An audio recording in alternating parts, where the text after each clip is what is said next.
সরকার গণভোটের রায় বাস্তবায়নে গড়িমসি করছে বলে মন্তব্য করেছেন সুশাসনের জন্য নাগরিক সুজনের সাধারণ সম্পাদক ডক্টর বদিউল আলম মজুমদার। সকালে জাতীয় প্রেস ক্লাবে আয়োজিত বর্তমান সরকারের ৪ মাস প্রত্যাশা অর্জন ও করণীয় শীর্ষক সেমিনারে একথা বলেন তিনি। বলেন, সরকার জ্বালানি সংকট মোকাবেলা করলেও মজুতদারি করে যে অসাধু চক্র জনগণের পকেট কেটেছে তাদের বিরুদ্ধে দ্রুত ব্যবস্থা নিতে হবে। এছাড়াও বর্তমান সরকারের স্থানীয় পর্যায়ে জনগণের জন্য বরাদ্দকৃত বিভিন্ন প্রকল্পের স্বচ্ছতা নিয়েও প্রশ্ন তুলেন তিনি।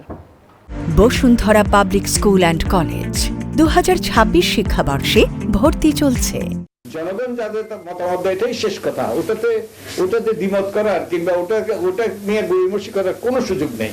তো আমরা এই জিনিসটা আমি মনে করি যে সরকারের ব্যর্থতার মধ্যে এই যে গণভোটের যে জনরায় প্রতি তারা এ পর্যন্ত এটা বাস্তবায়নের ব্যাপারে গড়িমসি করছে, এটা কোনোভাবেই গ্রহণযোগ্য না।